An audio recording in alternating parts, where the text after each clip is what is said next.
All right, folks, we're going to get started with our last session. You guys all win the MVP prize for sticking it out. Nice job. You didn't cheat out to the pool and you didn't duck out early. We appreciate it. We ended yesterday's session with a look at what the CXO perspectives and the boardroom, their perspectives on content and demand and how it was influencing growth organizations. I thought that one was really interesting. Today we're going to end looking at the CMO's role and their perspective on how all the change that we've been talking about over the past 2 days is influencing their job and how it influences being ahead of marketing. We've got two really interesting perspectives here to share with you and to take some questions. So first we have Liz Miller. Liz is the Senior VP of Marketing for the CMO Council. So a very interesting perspective because Liz actually covers what CMOs are thinking and talking about on a daily basis and does some interesting research around that and is a CMO herself. So interesting perspective. And then we also have Don MacDonald. Don is actually CMO of MX, and he'll tell you a little bit more about them. Interesting, though, because Don actually was CMO of Intel prior, so a little bitty organization that you had probably heard of, and I think we'll have some interesting perspectives on working in a really large organization and versus a small and high-growth one. Liz, I'm going to ask you to get started. You have some research slides that you're going to share with us. Absolutely. And thank you for turning the lights down, because now I don't have to see how many wine glasses are out there, making me intensely jealous of all of you. Mad.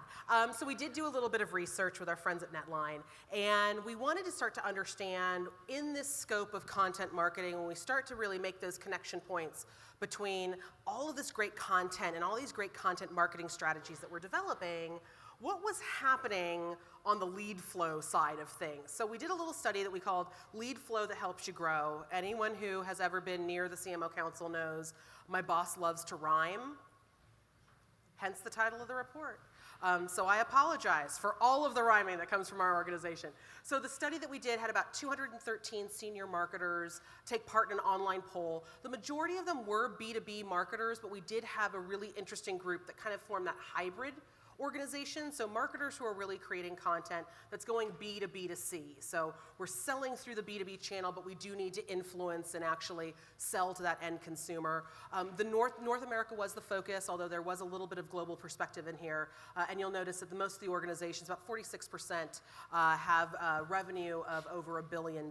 So if we jump right into it, one of the things that we kind of constantly hear, and one of the things that I get a lot from our CMO Council members, and we're about over 10,000 members globally now, is that sometimes content can feel like the wild, wild west, right? You've got lots of different parts of the organization creating lots and lots of different pieces of content. So we decided to ask. The good news is that only about 10% of the marketers we surveyed said that yes, my content strategy is absolutely out of control, and it is absolutely all over the map. Interestingly, about 34% actually kind of take this like tortoise and the hare kind of approach to their content marketing strategies, where they feel that it is steadily paced, it's very planned. The challenge is that only about 12%, when it came to their content strategies as a lead generating machine, right, as having kind of an end intent to it for demand gen, about 12% were saying that their strategies, that they'd call them a performance engine. So in other words, like we're kind of like performance engine, Wild West, we're somewhere in the middle, but for most of us, we're kind of taking that slow, steady middle path.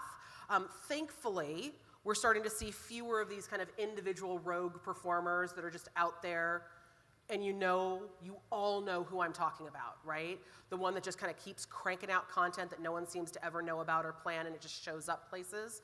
We're only seeing about 28% of those folks out there now. So we're beginning to get control of it. When we asked how effective their demand gen strategies were, kind of so separate and apart from content, if they were just looking at those demand generation engines, how were things going? My favorite part of any of our surveys is that small group that just says, I don't know. This case was 2%, just said, I have no idea how we're doing. We just kind of do stuff, and gosh, I hope it lands. 44% are actually saying they're quite effective, that their demand gen programs are actually hitting the mark, and they're hitting the mark where they intend to hit the mark, which I think is always really important. About 32% are saying it's somewhere in the middle. It's somewhere in the middle of being really effective. I'm gonna pretend I didn't have water. Effective or ineffective. So somewhere over there. Oh, Andrew's gonna be a gem and find my water for me, thank you. This is the thing that I think is this was the most vexing for me.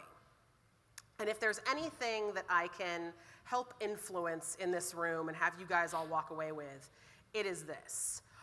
We asked two very specific questions. The first question was, of these areas of content, what's the most created? What are you making the most of in this content factory that you're building?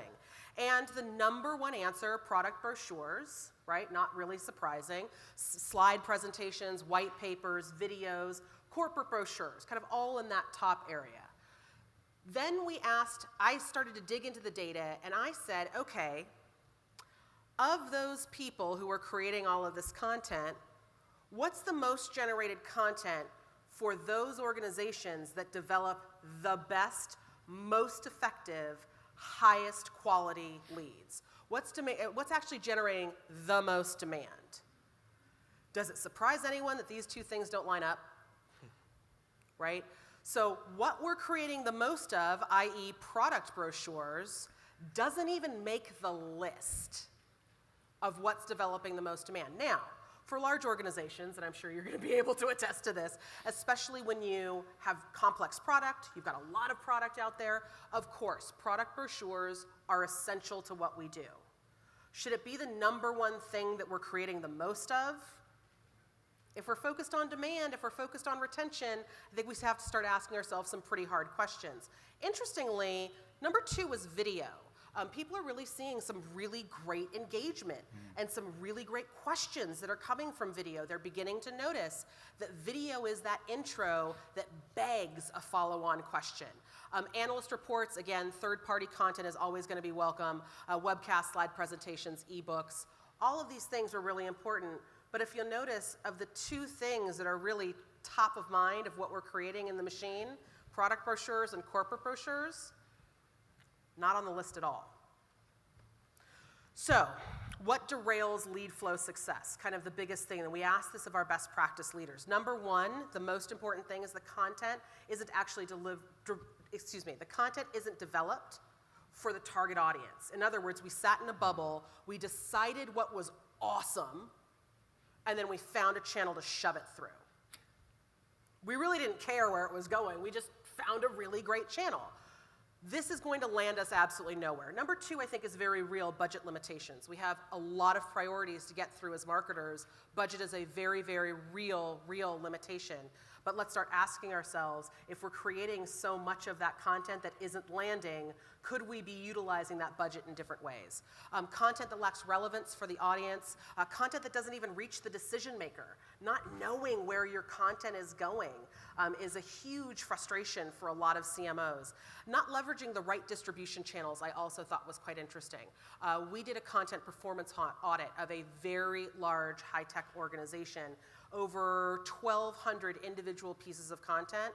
What we found is that 80% of the content that they were publishing, primarily in white paper format, was going behind a blockade of the communities. They would send out the email, hey, join our community. People would get into the community only to find content that they had already seen in the email that got them to join the community. So again, we weren't leveraging the right distribution channel, and no content strategy that tracks to business goals. When a content strategy simply tracks to get content out the door, that's not really impacting your business. So, with that, I'm going to stop boring you with numbers. Don, I saw you nodding your head quite a bit during a lot of those findings. What resonated the most with you there? What kind of jumped out at you that you would see is most aligned with some of the things you're thinking about? I mean, candidly, I think everything needs to go through a very disciplined thought process, whether you're big, small, or anywhere in between on there. And I've always followed a process which captures many of those pain points. And I tend to think of it like an election campaign. You know, who is my audience? Point number one, who is my audience and who is not? If you're the Democrats, don't waste a penny on Michelle Bachmann or Sarah Palin, because chances are they're not going to vote for you. But be very, very clear. The second point is, what do you want them to do? And generally we'll say we want them to buy something, of course. Well, yes, of course we do. But you may also want them to vote for you. You may want to say, hey, I've got a customer here who's already bought, and I'd like them to be a referral, part of the referral economics. The third thing is, what will you say when you get there? And that will obviously be very different depending on who. And the fourth thing is, which is where a lot of this content, I think, stems from, is cart before horse, is how are you going to reach them? And then once you've got those things in order, then you can do marvelous things. You can say, I'm going to use video to get these people because they're C-suite. They're going to give me a nanosecond if I'm lucky. Video is more effective. I need to have a piece of content which will be very much in context, referring to one of our speakers earlier, very much in context. It's got to have the contrast and it's got to be concrete. So what I try and do is to make sure that on those pain points, I see them as signs that people are organized, perhaps particularly in larger companies, where they're organized for a function and you lose track or the context of what the campaign should look like for your audience or your audiences. And one of the problems I always experienced, particularly in companies that had very large budgets, was that the TV advertising team just wanted to do TV advertising, the web team just wanted to do web, and my kind of rather corny feeling was that turkeys don't vote for Thanksgiving. You're not going to hear somebody in that group say, we shouldn't do TV because it's no longer effective for this audience, which is aligned with our strategy. So you have to step up and make sure that every man, woman, and child understands that the marketing strategy is aligned to the business strategy, you know who your audience is, yada, yada, yada, and that everything you do has got a role, a purpose that is clearly understood. And then you can begin to get a handle on some of those concerns and issues that Liz raised, which is people are off doing everything they can, but not necessarily cohesively. One of the issues that came up in Liz's slides was budget, and it's an ongoing issue, but I think the perception of a small company is, oh, well, all the big guys have all the money, and it's easy for them. So you've seen both worlds. Talk a little bit about what the realities are of being a high-growth company like you're in now versus a global entity like Intel, and what some of the realities and challenges of both are. Yeah, I mean, I work for a company called MX. We're a financial technology company, and we believe that we have a moral imperative to build financially strong consumers. And the way we do that is we develop software, we call it data-driven money management software that empowers consumers to regain control of their financial lives. And then secondly, because we go through banks and credit unions, we also enable the banks and credit unions to become true advocates for their consumers or their customers rather than just jamming products that are going to get you into trouble down your throat. So the difference, I mean, very succinctly, the difference between, say, Intel and MX is about $3.1 billion of marketing budget, with Intel Inside obviously being over nearly $1.5 billion, for example. But there are some differences. I can honestly say that the innovation tends to die, or the marketing creativity gets atrophied if you tend to rely on marketing tonnage, i.e. you've got big fat checks you can write, rather than in this world where the real skill is how do you break through in a very clustered and crowded world. And so I work with a very small team in MX, but they're very young, incredibly talented, incredibly creative, and the agreement we have is very simple, is you keep coming with ideas, and if ever I stop beating you out of my office with a stick, then I will have failed as a manager. So the creativity is a large part of what we do. And we had that at Intel, and we definitely had that at Fiserv as well, a financial services company I worked for previously. But the difference was the bigger you get, I think you get further and further away from changes in the industry. And something I've kind of learned over the last few days is even in the last 2 years, how much knowledge you need to do to keeping your fingers on the pulse of what's happening out there. And I think when you're bigger, you're more distant. In theory, you have the resources, but you lose that touch, you lose that immediacy. Yeah. But money always helps, but money coupled with the creativity I have with my team would have been a winning combination. Awesome. Interesting, Liz, these great data points that you shared. Are you seeing just in your day-to-day life any changes, shifts like that between big companies, small companies, any different vertical trends? You know, it's interesting. I'm seeing more big companies really try to readjust so they can empower their teams to almost act like that individual team is a small company. It's like being able to, you know, centralize the strategy and kind of what that overarching message it really needs to be, but then really empowering smaller groups to be far more agile, to be far more creative and actually empower innovation. There's nothing that kills innovation faster than a checklist. And when you have a product launch, what's the first thing the majority of, you know, especially in a large company, you've got that product launch and you're like, okay, let me get and you just start ticking off the box of all the things you're supposed to have. So what we're seeing is kind of large companies really take that step back. The interesting thing that we consistently hear in the large organization and from CMOs in the enterprise is there is even a greater imperative to actually slash back budgets and really trim down the marketing supply chain. This concept of obsolescence has really been something that's grown out of finance and is really becoming a new marketing imperative of, you know, to store obsolete content, be it physical or digital, has a cost and a footprint. How do we actually remove that from the marketing budget so that we can redeploy that in something that is enabled by innovation, enabled to be, kind of flow through and really start to charge demand? Yep. I'm in a super small organization. If I look at myself as a B2B marketer, I salivate at big budgets all the time, right? But I also know with big budgets comes big cost on myself as an executive. And, kind of that idea of, but we've always done a Super Bowl ad is probably one of the most terrifying things I've ever heard of. And I think, but we've always refreshed the website every year and a half. It's that kind of repetitive nature that I think if I can live enough on the fear side to keep saying, well, maybe we shouldn't do that. Yeah. I think that's what kind of being in the smaller organization allows me as a marketer to do.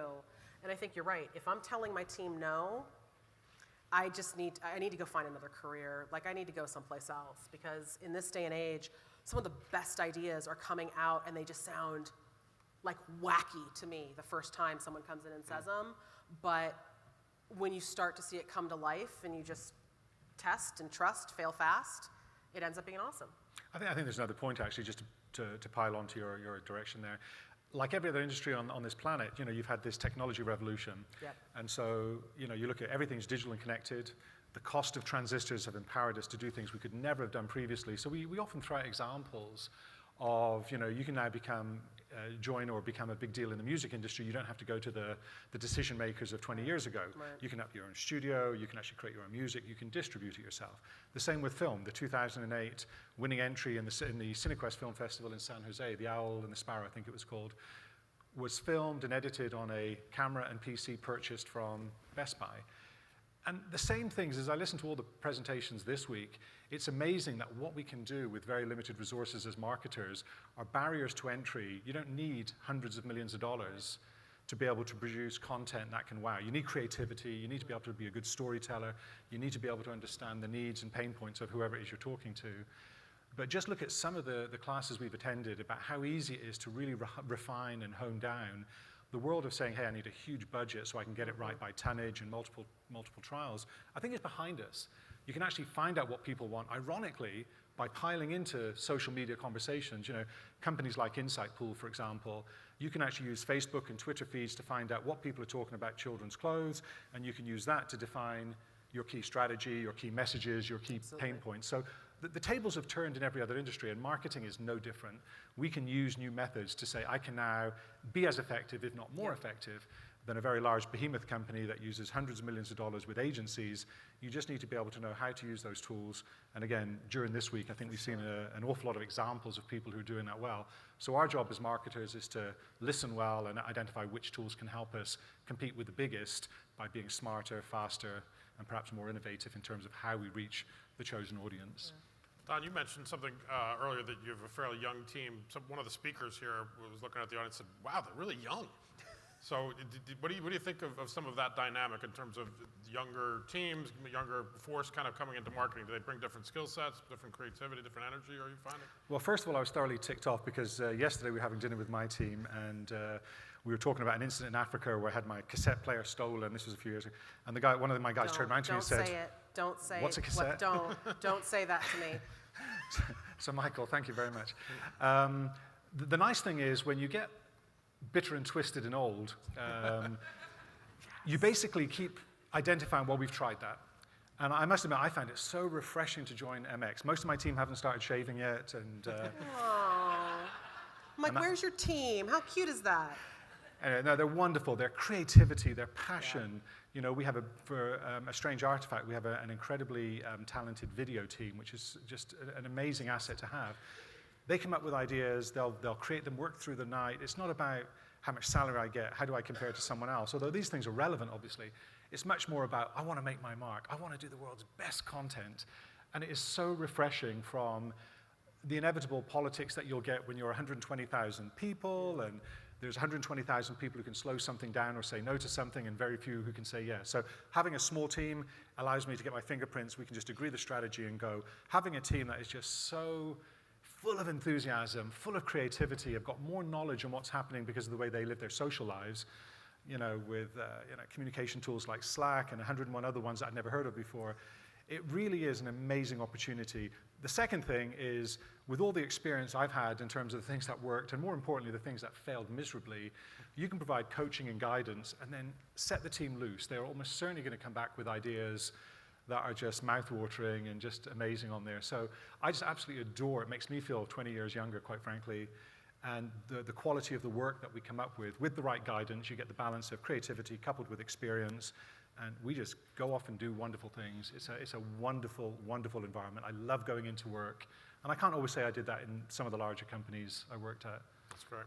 Liz, do you feel like there's a new generation, sort of new skill sets emerging or becoming important? Yeah, y'all terrify me, actually. No, I think I love it. And listen, I am that classic Generation X, right? Like, we're like the lost and forgotten generation. And everyone wants to talk about the boomers who are now leaving the workplace. And we talk about the millennials who are in there. And then there's like poor Generation X. We're like, we built all this stuff. What do you mean you're going to ignore us? And, so I think that for me, I love going in, and very much like you said, I love going in and just seeing people who are fired up to be at work. But it has really forced me to take a step back and completely reassess my work style as a manager, but also as part of the team. As much as I might be leading the team, I now work with a generation of people who really want to truly be a level playing field team. They want me to bring that expertise and the experience. They don't want to be told, like, hey, go do this, which is awesome. I don't want to spoon feed my team at all, but I really had to reassess. I was actually just telling someone on your team, actually. I said, one of the things I started noticing was people would send me these emails, and I would walk through the cubes, and I would just see whoever sent the email would just sit there and, like, dread. I'm like, God, what's going on? And I started to realize, and I had a team meeting, and I was like, what's going on with this, guys? You send me an email about a new idea, and then I just see you, and you look stricken. And they're like, well, like, when you reply to your emails, like, you start by saying yes, but then, like, by the end of the email, you've, like, reassessed and said no. And they're like, because, you just get to sit there and think about it. And so we started to talk about it, and I realized that for things that my team felt was really important and a decision that they really wanted me to give that quick okay, where I wasn't going to be part of a bureaucracy that was slowing them down, we had to find a new way for them to communicate with me, and it's been through text. So they'll text message me. I'll be anywhere around the world, and they'll be like, got this idea, read the brief, text me back. Because in that moment, I have a split second to think about it, give them my gut reaction of, hey, this worked previously, run with it, or, hey, it didn't work last time, like, let's slow down and talk about it later. I think I would just add one thing. You just triggered a thought that we sell mainly into the financial industry, so obviously banks, credit unions, wealth management companies. And what's amazing is, this whole notion of you've got to keep your eye on your audience because things are changing, tastes are changing, demographics are changing. And typically the banking industry would have ignored millennials because they were usually impoverished students. You could gouge them for debit card fees when they overdraw to buy a latte or something. And obviously the government stepped in to kind of moderate much of that behavior. But what's fascinating for our industry is that millennials actually represent about $1.1 trillion of spend. And then just because of the wealth, there's about $15 trillion of assets under management in our client base. But over the next 2 decades, that money is going to be transferred through inheritance to the millennials. So having a team that is young, very well educated, very innovative, very bright, they represent a large chunk of the audience that our customers are going to care about deeply. And more of them are going to care about how do you actually target the millennials, because they are the ones that we're going to be fighting over the next decade. So there's also this advantage, which is if you have this mixture, as we mentioned, of the age group within the team, they also better represent ideas that will help many of our customers target, because it is B to B to C, be able to target people who are like me, as well as people who are not like me. But it's just an added benefit for our particular industry. It's hard, though, isn't it? Like, I know, like, for our audience, they're CMOs. There aren't a lot of 25-year-old CMOs. And when someone on the team will come over and be like, why don't we have a Facebook page? And it's kind of painful sometimes to be like, because CMO is on Facebook to look at pictures of their kids or grandkids. Like we have to kind of have those awkward conversations about like channel alignment and like who is our audience, and no, they don't Snapchat, so I don't think we need one, So But it is really about kind of understanding, having those generations to understand those personas. Yeah. But then I think also letting go of maybe some of your own preconceived ideas. Big to kind time. of just be open to kind of what all the generations need to do, because they're all our customers. Yep. Don, any channels, technologies, platforms that excite you that you'd speak to? Yeah, I mean, probably for our salespeople, in terms of the hardcore demand generation, we're using a number of tools where we take care of the initial demand generation. We use video a lot because we just find that's just a terrific way to tell a story. One of the things that I should just point out on this, though, is that unlike Intel, where the category of processors going into PCs and tablets and things had been established, Intel actually has 75% of the manufacturing capacity for the world's demand. So you almost, in many years, you actually, as you went through the generations of 286, 386, 486, Pentium, and so on, the reality was that you just took orders. Even if you did nothing, you would have still sold out the entire fab capacity of Intel. In the industry I'm working in now, we're basically entering into a whole new inflection point, a whole new age of banking. We call it the analytics age of banking. And so everything we've heard about, every single topic we've heard about has involved the use of analytics to make sure that you can deliver the right message at the right time to the right person at exactly the precise moment when they're willing to do this. And so in banking, one of the challenges we have is how do we actually tell the news story when banks have just posted record profits of $43 billion in last quarter, when they feel that everything's okay, and yet you've got this huge army of competitors lining up on the sides, a whole bunch of fintech customers like Lending Club and people like this who can replace the service that our customers do.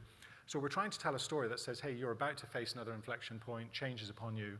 And it's very different than just taking the orders for, do I get the most powerful processor? Do I get the cheapest processor? Do I get whatever kind of processor? So in a way, we're trying to tell a story that is disruptive, that is perhaps not welcome, and then provide a solution for that. And so the tools we really like are the ones that do tell the story. So video is great. Hey, we can tell a story, and we try and do it in less than 2 minutes, preferably 90 seconds. And then we also couple that with the ability to deliver that through social media. So we use Everyone's Social. We can actually make it easy for the salespeople who, many of them actually don't know a lot of these tools, interface it into Salesforce. So literally, we'll curate a bunch of content that we think is awesome, either homegrown or content we've got from the industry, make it available to them, they can click, post it to their Salesforce list, and that's working out absolutely phenomenal. The other one we use is TowTap, where we can actually see whether they even opened up the email, when did they click, and so we've had several examples in the past week where the salespeople have noticed that just before they left, we're in mountain time, that somebody on the Pacific coast opened up an email, they made the call, got the meeting, and are flying out there next week. And again, it's this use of technology that allows us to be incredibly efficient. And so it's the technologies that really practice what we preach around analytics that we're finding allow us to filter out the stuff that's not really relevant for their conversation, which would tick them off, but also for our conversation where we're trying to propagate, hey, we've got a great story for you. And so we tend to use the analytics in a way that we've just never seen before, certainly in my tenure in marketing.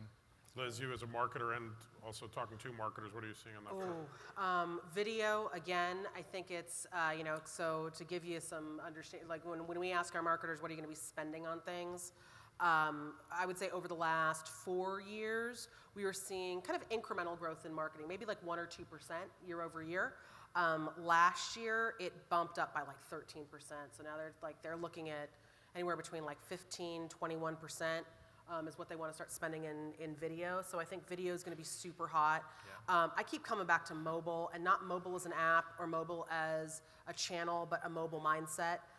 Your customers are mobile, and it's going to be in a multitude of devices, whether it is a laptop, whether it is a phone, whether it's a phablet, whether it's a tablet, whether it's an Apple Watch. I mean, I don't care what it is. If it's a thing, it's mobile today. So I think that, anything in that IoT space gets smarter in it. You're not going to see it be a big pain point this year. But I think that if we aren't getting up to speed on the data implications from IoT, we're going to be behind the ball. Great. Can we bring the house lights up? I want to see if anybody in the audience has a quick question for the group. And Anyone? the wine is back. I know they're all ready to hit the bar. Anyone? Don't raise your glass like Yeah, you're all don't rub happy it in. that you got a wine glass. I saw that. I'm going to ask you one parting question before I let you guys go. The CMO role, CSO, whatever, the head of sales, talk to me about how you've seen it change. What do you think it looks like today? Is it more in lockstep? Do you feel like there's better alignment? I mean, I think strategy is probably the number one thing, making sure that you have a strategy that's aligned to the corporate objectives. And I think that the CMO role is increasingly playing arguably a larger part than ever before, because you're now beginning to combine, you've got to be a technologist, you have to be an anthropologist, you have to really understand so much about, you understand where the company wants to go, but getting there, the rules have changed. And so I think arguably, know your customer, know what turns them on, know how to reach them, all those 4 things I mentioned earlier. Many of those things fall into the domain of the chief marketing officer. And so I think that never before has our role been more tightly aligned with the success or failure of the business objectives. Yep. Liz, any other thoughts on that? I think that our role is probably the most complex in business today. We are like the land of like unloved toys. If someone else in the organization didn't want to deal with it, it somehow lands in marketing. Like the number of marketers that are now overseeing everything from product, pricing, service, support is growing astronomically. We are absolutely not just the keepers of branding anymore. We are the ones that are translating brand into business. And I think that is certainly going to increase. I think that it's interesting that you bring up the sales side of it, because I think for a couple years now, we've kind of ignored our friends in sales a little bit because we've been so eager to make new unlikely animal friendships with the CIO that we've just been like, be my friend, technology, be my friend, that we've just kind of ignored the people who are really driving business, especially in a B2B environment. So I think that for anyone who is leading sales, beware, the marketers are coming back for you. I think no matter what your industry, B2B or B2C, we're realizing we're all sales enablers. But I also think the biggest shift in the CMO role is we have to absolutely not just be the person who evangelizes to our customer, but we have to be the person who evangelizes to our organization about our customer. And that is going to mean having very uncomfortable conversations with sales to say, I know that you think that's what our customer is, but it's not, and let me actually show you why. And really kind of become that point and that hub of intelligence and information and insight to really help guide sales instead of kind of being like the Debbie Downer to sales. I think if there's ever one phrase that has been well worn over the history of marketing that is so applicable to today, to answer your question, it really is the phrase that the actual devices are built in factories, but the products are built in people's minds. And I think that really sums up the role of marketing in today's world and how powerful is the role that we have chosen to take. Absolutely. Awesome. I want to thank you both for helping us wrap it up with those great insights. Thank you. Thank you. Thanks. Awesome. Oops. Thanks. Thanks. I appreciate it.